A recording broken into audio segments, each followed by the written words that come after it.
Assalamualaikum warahmatullahi wabarakatuh. Perkenalkan, nama saya Osi Hidayati dengan NPM A1A021079, kelas 2C Prodi Pendidikan Bahasa Indonesia. Di sini, saya akan menceritakan cerpen yang berjudul Kebahagiaan yang Sesungguhnya. Cerpen yang berjudul Kebahagiaan yang Sesungguhnya. Dikisahkan seorang anak yang bingung dengan kebahagiaan, karena ia merasa ia belum mendapatkan kebahagiaan yang sesungguhnya. Walaupun harta yang dimiliki melimpah ruah, namun semua itu hampa. Walaupun hidup dengan mewah, namun semua itu tak berarti apa-apa. Dan walaupun ia dilahirkan menjadi seorang anak tunggal kaya raya, semua hanya menjadi identitas saja. Reza Ramadan. Ia adalah anak orang konglomerat yang orang tuanya adalah orang terkaya nomor 10 di Indonesia.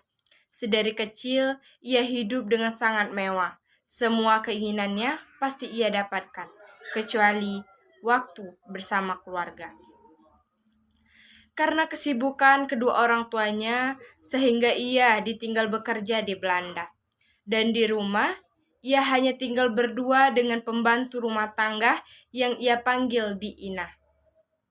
Sekarang ia bersekolah di Jakarta Intercultural School yang merupakan sekolah menengah atas termahal di Jakarta.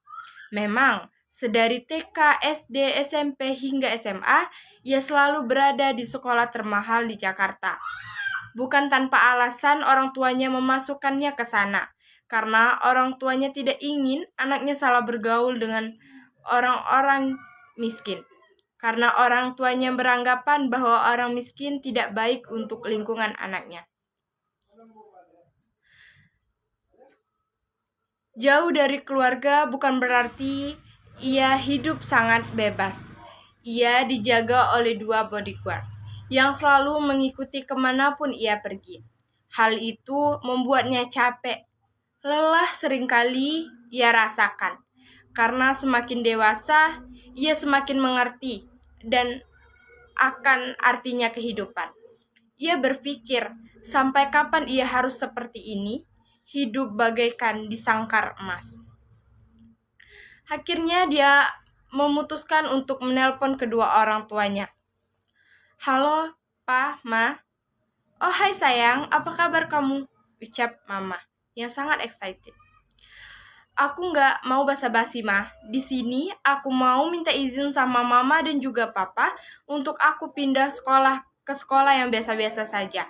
Aku capek kayak gini terus. Semua keinginan aku kegiatan aku dipantau sama 2 orang itu. Aku ini juga mau kebebasan, Ma. Pa. Aku mau seperti anak-anak pada umumnya. Papa dan Mama ngertilah maksud aku. Papa nggak setuju, ucap Papa. Pa, aku ini udah 17 tahun. Terus sampai kapan kalian nganggap aku anak usia 5 tahun yang kemana-mana masih harus dipantau? Aku juga ingin memiliki kebebasan, Ma. Kali ini aja aku mohon sama kalian untuk kabulin permohonan aku. Ya sudahlah, Pa. Biarin dia memiliki keinginannya. Jangan sampai nanti karena dia ketekan, dia malah jadi stres. Emang kamu mau punya anak stres? Ucap Mama. Tapi dengan satu syarat, kamu harus tetap fokus sekolah. Ya, Papa Mama tenang aja. Masalah itu gampang kok. Oh iya, Pa, Ma. Satu lagi, aku mohon tolong berhentiin 2 orang bodyguard itu ya. Tapi Papa nggak mau nanti kamu kenapa-kenapa, Za. Kalau ada apa-apa kan enak. Papa bisa mantau kamu dari mereka. Papa tenang aja, aku bisa jaga diri kok. Ya sudah kalau keinginan kamu begitu, ucap Papa. Singkat cerita, akhirnya Reza berada di sekolah baru yang sekolahnya sangat sederhana. Dan tentunya ia mendapatkan teman-teman baru.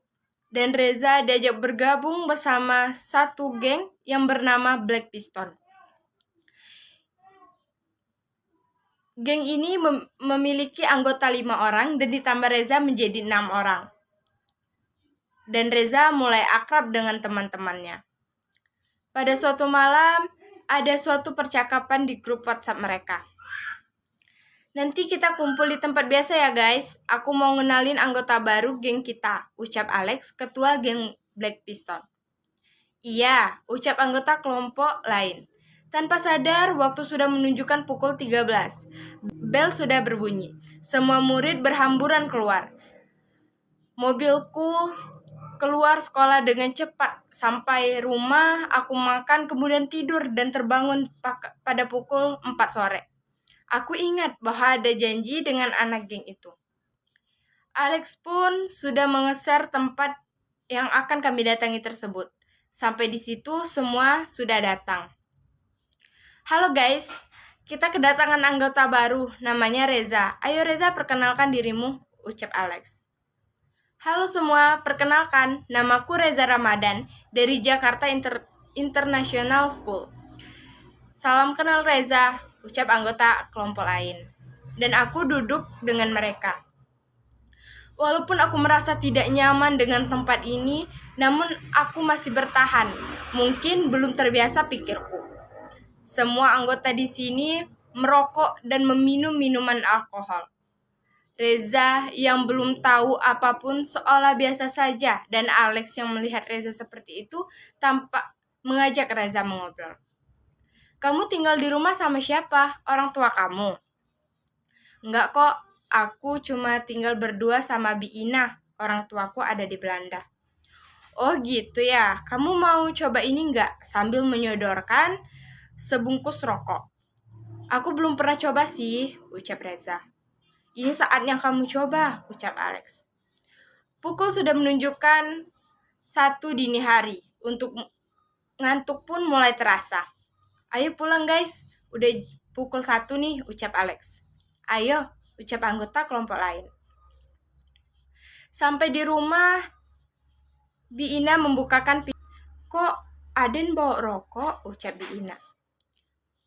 Cuma dikit kok Bi, ucap Reza. Aduh Aden, merokok ya, jangan coba-coba Den, nanti keturusan, ucap Bi Ina khawatir. Iya Bi, cuma dikit kok. Ucapku langsung masuk ke kamar tidur. Keesokan harinya terbangun saat matahari sudah melesat masuk ke kamarku. Singkat cerita, dan geng ini pun sudah menjadi kehidupan Reza yang mulai akrab dengan anggota-anggota lainnya. Pada suatu malam, geng ini mengadakan perkumpulan lagi. Bunyi HP-ku berdering, pertanda ada pesan masuk. Ternyata dari grup. Alex, guys, malam nanti kita kumpul tempat biasa jam 20 ya. Ada yang penting yang ingin aku bahas, ucap Alex. Siap bos, ucap anggota lain. Aku lanjut tidur. Pada pukul 17 aku langsung bangun dan mandi, lalu segera makan, lalu aku kembali lagi ke kamar. Tak terasa sudah pukul 20. Mobilku langsung pergi ke klub. Sesampai di sana, ternyata yang lain sudah berkumpul. Sekarang sudah kumpul semua kan? Jadi gini ya guys, ucap Alex. Guys, kita diajak balap dengan anggota sebelah. Jadi gimana? Apakah kita terima tantangan ini? Ucap Alex. Terimalah bos, ucap anggota lain. Oke, kalau begitu, balapan ini akan terjadi pada pukul 12 malam nanti. Lalu, siapa yang kita utus untuk mengikuti balapan ini? Reza aja, ucap anggota lain. Aku belum pernah sih, ucap Reza. Nggak apa-apa, anggap aja ini untuk latihan. Reza merasa sedikit grogi dengan balapan ini. Tapi, mereka sudah menyemangati. Reza harus tetap semangat dengan mulai terdengar. 1, 2, 3. Mulai, mobil melaju dengan cepat. Mobil Reza dan mobil lawan bersaing sengit. Sampai akhirnya kecelakaan pun tak terelakkan. Mobil Reza menabrak pembatas jalan dengan kuat. Setelah itu ia tak sadarkan diri. Sampai akhirnya ia dibawa ke rumah sakit terdekat. Bibi yang tahu dia kecelakaan langsung menelpon mama dan papa Reza, dan akhirnya keesokan harinya papa dan mama Reza langsung pulang ke Indonesia karena khawatir dengan keadaan Reza. Reza Yang terluka cukup parah hanya tersenyum sinis melihat mereka yang ada di sampingnya. Oh, ternyata ini mah, Pak, yang bisa membuat kalian kembali saat aku sudah berada di atas ranjang rumah sakit. Saat kakiku sudah diperban, saat selang infus sudah tercancap di tanganku. Kalau tahu ini yang bisa aku lakukan agar kalian bisa berada di dekatku, akan kulakukan sedari dahulu. Tak terasa air mata Reza pun jatuh karena meluapkan rindu dan emosi yang sedari dahulu ia pendam. Kami melakukan ini demi kamu, Reza, agar kamu dapat hidup enak, agar kamu dapat tidak merasakan kesulitan, ucap Papa. Aku bisa hidup sederhana, asalkan kalian ada di dekatku. Apakah kalian tahu selama ini aku hampa? Aku tak tahu di mana letak kebahagiaanku. Aku pindah sekolah sehingga menemukan teman-teman yang membawaku ke jalan yang salah. Semua itu kulakukan demi mencari kebahagiaan. Namun semua itu tak ada aku dapatkan. Papa dan Mama meninggalkan usaha di Belanda dan akan menetapkan di sini dengan kamu, Nak. Mama minta maaf karena belum bisa menjadi sosok ibu yang mengarahkan serta memperhatikan anaknya seperti ibu-ibu lainnya. Sekarang Mama sadar bahwa harta Mama yang paling berharga sekarang adalah kamu. Iya, Ma, Pa, aku sudah memaafkan kalian. Akhirnya mereka berpelukan, pertanda keluarga mereka telah menjadi harmonis kembali. Aku pun berpikir, semua ini bukan hanya salah Mama dan Papa, juga salah aku, yang terlalu cepat menerima teman-teman. Sehingga aku terjerumus ke dunia hitam. Aku menyesal, dan aku tak akan lagi mengulanginya. Mungkin itu saja cerita cerpen dari Kebahagiaan yang Sesungguhnya. Terima kasih dan wassalamualaikum warahmatullahi wabarakatuh.